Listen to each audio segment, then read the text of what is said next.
نور على نور، نور على نور،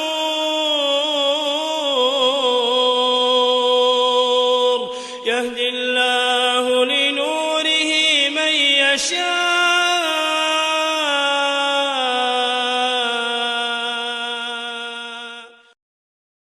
آپ یہاں پر دیکھ رہے ہیں کہ اس آیت میں سب سے پہلا ورڈ آیا زانیہ، الزانیۃ، عورت کا ذکر پہلے ہے. اور آپ سب کو پتا ہے کہ اس کام میں، اس جرم میں سب سے پہلے جو ملوث ہوتی ہے وہ عورت ہی ہے.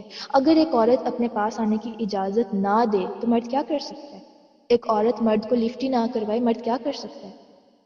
تو اس لیے اس آیت میں پہلے عورت کا ذکر کیا گیا، کیونکہ زنا ایسا جرم ہے جو شروع ہی عورت کی طرف سے ہو رہا ہے. آپ لوگوں نے بھی حدیث سنی ہوگی نا کہ آپ صلی اللہ علیہ وسلم نے عورت کو فتنہ کہا ہے. وہ اسی سینس میں کہا ہے کہ وہ عورتیں جو معاشرے میں اس طرح سے فتنہ پھیلاتی ہیں کہ مردوں کو اپنی طرف مائل کرتی ہیں، اور اس کے بعد پھر اس حد تک گر جاتے ہیں وہ لوگ کہ اس طرح کا جرم کر بیٹھتے ہیں.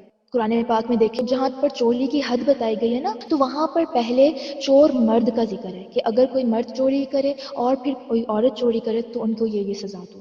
تو وہاں پر مردوں کا ذکر اس لیے کہ چوری کا جرم زیادہ تر مرد ہی کرتے ہیں، لیکن زنا کا آغاز عورت سے ہی ہوتا ہے، عورت سے ہی ہوتا ہے.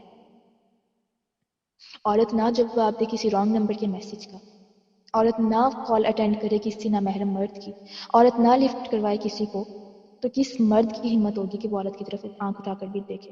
اگر ایک عورت خود کو کور کر کے نکل رہی ہے، اگر ایک عورت اپنے آپ کی حفاظت کر رہی ہے، اگر ایک عورت اپنے آپ کو اتنا لمٹ کر رہی ہے کہ وہ ہر ایک نامحرم مرد سے فرینک ہو کر بات نہیں کری، تو کس مرد کی ہمت ہوگی کہ وہ ہنس ہنس کے اس سے بات کرے؟ کس مرد کی ہمت ہوگی کہ وہ اس کو ہاتھ لگانے کا بھی سوچے؟ یہ عورت ہے. ہم سب یہ عورتیں، ہم سب کو اس چیز کا جو ہے بہت دھیان رکھنے کی ضرورت ہے. اب آپ کو اندازہ ہو رہا ہوگا کہ کیوں کہا گیا کہ سورۃ نور جو ہے اپنی عورتوں کو سکھاؤ.